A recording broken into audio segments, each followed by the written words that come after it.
Morning dear students.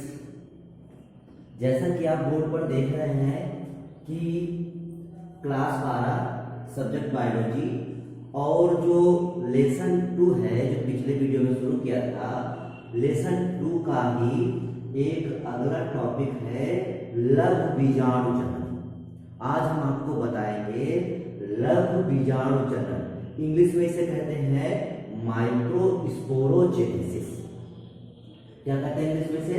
Microsporogenesis, Hindi में लघु बीजाणु। तो वीडियो शुरू करने से पहले एक रिक्वेस्ट है कि आप जो चैनल को सब्सक्राइब कर लें और बेल आइकन को दबा लें ताकि जो वीडियो है आप तक शीघ्र से पहुंच सके। तो चलिए शुरू करते हैं वीडियो। देखिए, सबसे पहले तो हम ये जानते हैं, आप लोगों ने सुना होगा परागकण सुना होगा कि परागकण गिरते हैं और जो है परागकण गिरने से जो है निषेचन होता है। इसको हाई स्कूल वगैरह में पढ़ा होगा, ठीक। तो सबसे पहले तो हम ये जानते हैं इसमें कि परागकण का निर्माण कैसे होता है।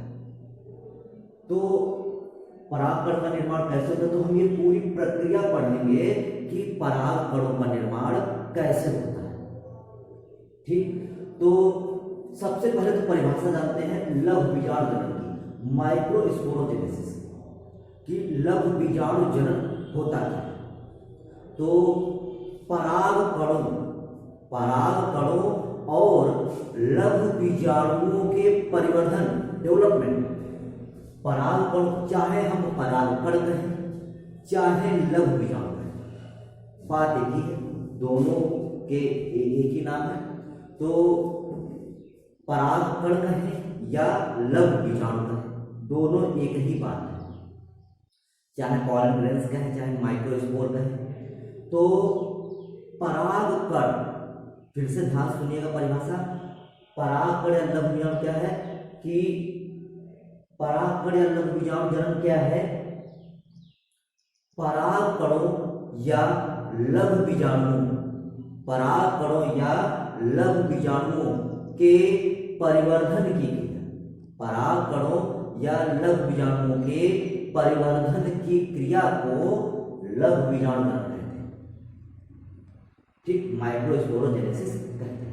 तो अब आगे देखते हैं कि इसका निर्माण कैसे है। तो सबसे पहले आपके सामने देखिए चित्र बनेंगे, तो हम सबसे पहले चित्र देख लेते हैं। पहले हम चित्र को समझेंगे फिर इसको लिखने का प्रयास करेंगे कि कैसे लिखेंगे इसको। तो सबसे पहले चित्र देखेंगे तो देखिए ये है हमारा तरुण परागकोश। क्या है ये? तरुण परागकोश। तरुण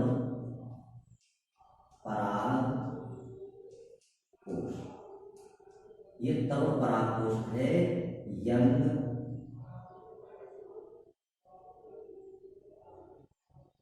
पॉलन चैम्बर, ये है हमारा तरुण परागकोश, बिल्कुल नया है, तरुण परागकोश है, ठीक। तो इसके बाहर की जो दीवार आप देख रहे हैं, ये बाहर की जो दीवार बनी हुई है ये एपिडर्मिस कहलाती है। यहाँ पर भी एपिडर्मिस है, यहाँ पर भी एपिडर्मिस है, यहाँ पर भी एपिडर्मिस है, यहाँ पर भी एपिडर्मिस है।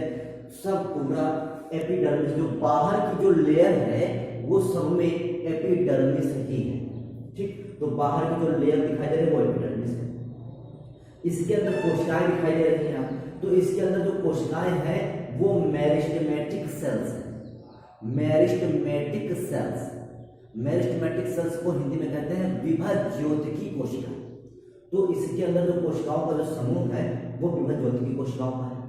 तो ये पहला फिगर हो गया, हमने नंबर भी डाल दिए हैं, ये पहला है, ये दूसरा है, ये तीसरा है और ये चौथा है। तो इससे आपको कंफ्यूजन नहीं होगा चित्रों में, ठीक। फिर उसके बाद ये दूसरा फिगर है, इसमें क्या है? सबसे बाहर वही एपिडर्मिस है, हमने दोनों को एक ही जगह दिखा दिया है, एपिडर्मिस, ठीक। इसके अंदर एक बड़ी कोशिका दिखाई दे रही है जिसका नाम है आर्चीस्पोरियल सेल। क्या है इसका नाम? आर्चीस्पोरियल सेल, ठीक, आर्चीस्पोरियल सेल है ये। फिर उसके बाद यहाँ पर ये कोशिका दो कोशिकाएं बना देती है। तो इनका नाम है, जो बाहर की कोशिका है, जो बाहर की जो कोशिका है उसे प्राइमरी पेराइटल सेल कहेंगे। ठीक, जो बाहर की कोशिका है उसे प्राइमरी पेराइटल सेल कहेंगे, और जो भीतर की कोशिका है उसे प्राइमरी माइक्रोस्पोरोजिनस सेल कहेंगे। क्या कहेंगे? जो बाहर की कोशिका है उसे प्राइमरी पेराइटल सेल कहेंगे, और जो अंदर की जो कोशिका है उसे प्राइमरी माइक्रोस्पोरोजिनस सेल कहेंगे। ठीक, अब ये हमारे चित्र के नाम हो गए। फिर इसमें देखते हैं, ये सबसे बाहर की जो लेयर दिखाई दे रही है ये है एपिडर्मिस। ठीक, जो बाहर की लेयर दिखाई दे रही है एपिडर्मिस है। इसके नीचे, एपिडर्मिस के नीचे देखिए हमने क्रम से लिखा हुआ है। ठीक, ऊपर से भी क्रम लिखा कि इसके नीचे ये है, फिर इसके नीचे ये है, फिर इसके नीचे ये है, तो क्रमशः लिखा हुआ है। तो देखते हैं, सबसे बाहर की लेयर एपिडर्मिस, फिर उसके नीचे 3 से 5 स्तर होते हैं, चाहे वो 3 लेयर हो, चाहे 4 हो, चाहे 5। तो 3 से 5 लेयर की जो एक परतें होती हैं उसको बोलते हैं एंडोथीसियम। ठीक, ये क्या है? एंडोथीसियम। फिर एंडोथीसियम के नीचे एक 3 से 4 स्तर मोटा स्तर होता है, 3 से 4 स्तर होते हैं जिसको बोलते हैं मिडिल लेयर। ठीक, 3 से 4 स्तर जो होते हैं वो मिडिल लेयर होते हैं। ठीक, मिडिल लेयर होते हैं, और मिडिल लेयर के अंदर एक हमने डार्क लेयर बना रखी है। इसमें स्तंभ के आकार की जो कोशिकाएं दिखाई दे रही हैं ये है हमारे टेबिटम लेयर। ठीक, ये टेबिटम लेयर है, और यहाँ पर ये जो कोने दिखाई दे रहे हैं, यहाँ पर की कोशिकाएं बहुत पतली हमने बनाई है। यहाँ पर की कोशिकाएं बहुत पतली होती है। जो एंडोथीसियम है यहाँ पर की कोशिकाएं बहुत पतली बनाई जाती है। यहाँ पर की कोशिकाएं मोटी है, लेकिन यहाँ पर की जो कोशिकाएं हैं ये बहुत पतली बनाई गई है। ये पतली बनाई गई है और इनको कहते हैं स्टोमियम। ठीक, स्टोमियम कहते हैं, और स्टोमियम, इसे स्टोमियम कह दिया। ठीक, जो मिडिल लेयर है, मिडिल लेयर के नीचे जो स्तंभाकार कोशिकाएं हैं उसको टेबिटम लेयर कहते हैं। इसके अंदर जो है वो माइक्रोस्पोर्स कहें चाहे पोलन ग्रेन्स कहें, मतलब इसके अंदर परागकण भरे रहते हैं। तो ये हमारे टीएस ऑफ एंथर है। ये जो एंथर है ये अनमिच्योर है, अपरिपक्व है। अपरिपक्व एंथर की संरचना है। जब परिपक्व हो जाता है तो ये फट जाता है, फटने से यहाँ से परागकण बाहर निकल जाता है जब ये परिपक्व हो जाता है। अभी ये अनमिच्योर है। ठीक, तो ये टीएस है एंथर की, जो एंथर है उसकी टीएस। ठीक, अब हम इसको पूरा लिखेंगे कैसे? पूरा कैसे लिखेंगे? तो इसको लिखेंगे शुरुआत से, पूरा एक एक चित्र लिखते जाएंगे और हमारा पूरा ये कंप्लीट हो जाएगा। तो लघु बीजाणुजनन कहाँ से शुरुआत करेंगे इसको लिखने की? देखते हैं। सबसे पहले चित्र नंबर 1 से शुरुआत करेंगे। क्या लिखेंगे, कहाँ से शुरुआत करेंगे?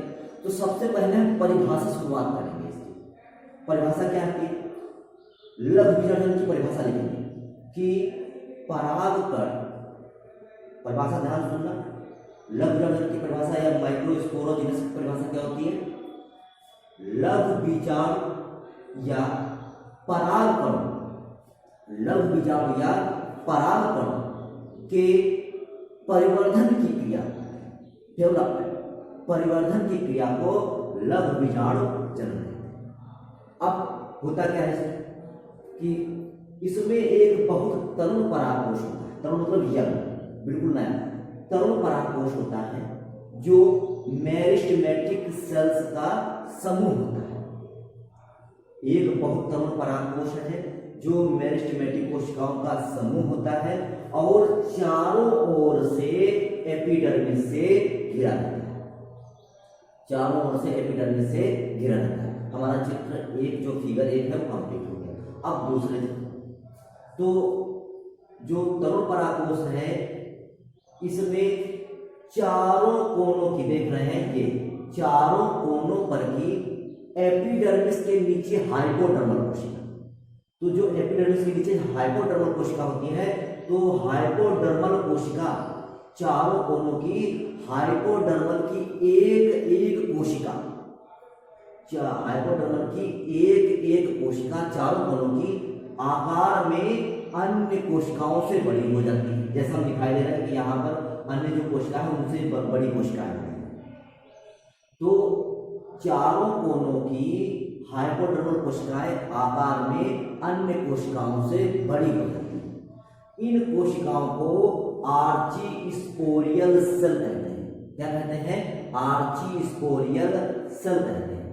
ठीक। और इसके मध्य में वैस्कुलर बंडल, हमने शॉर्ट में लिखा है इसे वी, तो ये इसके बीचों बीच मध्य में जो होता है वो वैस्कुलर बंडल, संवहन बंडल का भी निर्माण हो जाता है, जो योजी के मध्य में होता है। इसके मध्य में योजी के मध्य में होता है। ठीक। जो कनेक्टिव होती है उसके मध्य में होता है। ठीक। तो दूसरा फिगर हमारा देखिए। अब क्या होगा, जो तीसरे फिगर में क्या होगा, जो आर्चीस्पोरियल सेल थी, जो आर्चीस्पोरियल सेल थी वो, जो आर्चीस्पोरियल सेल थी वो क्या करती है? परिधीय विभाजन करती है, पेरिक्लिनियल डिवीजन करती है, पेरिक्लिनियल डिवीजन करती है, परिधीय विभाजन, हिंदी में कहते हैं इसे परिधीय विभाजन करती है, और अपने ऊपर एक और कोशिका का निर्माण करती है। जैसे दिखाई दे रहा है चित्र में, ये कोशिका बनी है, इसके ऊपर एक और कोशिका का निर्माण हो गया है। तब क्या होगा, तो जो बाहर की ओर कोशिका होगी, जो बाहर की ओर कोशिका होगी उसे प्राइमरी पेराइटल सेल कहेंगे। जो बाहर की ओर कोशिका होगी उसे प्राइमरी पेराइटल सेल कहेंगे, और जो अंदर की कोशिका होगी, जो अंदर की कोशिका होगी उसे कहेंगे प्राइमरी माइक्रोस्पोरोजिनस सेल। तो जो प्राइमरी माइक्रोस्पोरोजिनस सेल कहलाएगी। ठीक। तो इस प्रकार से हमारा तीसरा फिगर कंप्लीट हो जाता है। अब क्या होता है, अब इसका और डेवलपमेंट हो रहा है। अब क्या होगा कि जो पराग कोश का निर्माण होगा, पराग कोश सबसे बाहर जो होगा वो एपिडर्मिस का एक स्तरीय लेयर होगा, सिंगल लेयर। तो पराग कोश में सबसे बाहर की ओर एक स्तरीय एपिडर्मिस की लेयर होगी। फिर इसके नीचे, इसके एपिडर्मिस के नीचे तो जो प्राइमरी पेराइटल सेल है, जैसे देख रहे हैं प्राइमरी पेराइटल सेल है, ये 3 से 5 विभाजन करती है। 3 से, ये देखो दिखाया गया है, 3 से 5 विभाजन करती है, और विभाजन करने के बाद 3 से 5 लेयर का निर्माण करती है, जिसको एंडोथीसियम कहते हैं। जो 3 से 5 लेयर बनती हैं एपिडर्मिस के नीचे, जो 3 से 5 लेयर बनती हैं उसको एंडोथीसियम कहते हैं। ठीक। अब एंडोथीसियम के नीचे 3 से 4 स्तर की बनी, एंडोथीसियम के नीचे 3 से 4 स्तर की बनी मिडिल लेयर होती है। ठीक। मिडिल लेयर होती है। अब मिडिल लेयर के नीचे क्या होता है, मिडिल लेयर के नीचे स्तंभाकार कोशिकाओं का एक स्तर होता है। मिडिल लेयर के नीचे स्तंभाकार कोशिकाओं का एक स्तर होता है, जिसको टेपिटम लेयर बोलते हैं। मोस्ट इंपोर्टेंट टेपिटम लेयर, कई बार पूछा गया है कि टेपिटम लेयर पर टिप्पणी लिखिए। ठीक। तो मिडिल लेयर के नीचे जो एक स्तर स्तंभाकार जो कोशिकाएं होती हैं उसको टेपिटम लेयर कहते हैं। ठीक। अब जो एंडोथीसियम है, वो एंडोथीसियम कहीं कहीं पर पतली रह जाती है।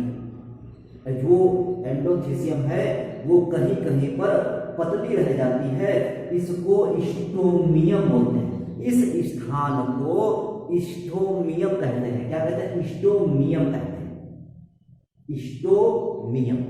ठीक। अब स्टोमियम होता क्या है कि जब ये शुष्क अवस्था में आता है तो जहां पर ये भित्ति पतली रह जाती है, जिसको स्टोमियम कहते हैं, तो यहां से ये लेयर फट जाती है, और फटने के बाद जब ये परागकोश परिपक्व हो जाता है तब ये लेयर फट जाती है। फटने के बाद जो परागकण है, जो माइक्रोस्पोर्स हैं, वो यहाँ से रिलीज हो जाते हैं, अर्थात मुक्त हो जाते हैं। तो स्टोमियम फट जाने से यहाँ से जो परागकण है वो परागकोश से बाहर निकल जाते हैं। ठीक, तो जो मिडिल लेयर है, मिडिल लेयर के नीचे, मिडिल लेयर के नीचे, अभी जो मिडिल लेयर थी, मिडिल लेयर के नीचे एक टेपिटम लेयर पाई जाती थी, अभी हम बता चुके हैं आपको। अब टेपिटम लेयर के नीचे, टेपिटम लेयर के, अब ध्यान सुनने वाली बात है, टेपिटम लेयर के नीचे लघु बीजाणु मात्र कोशिकाएं, लघु बीजाणु मात्र कोशिकाएं, माइक्रोस्पोरोजिनस मदर सेल, ध्यान सुनना, माइक्रोस्पोरोजिनस मदर सेल होती है।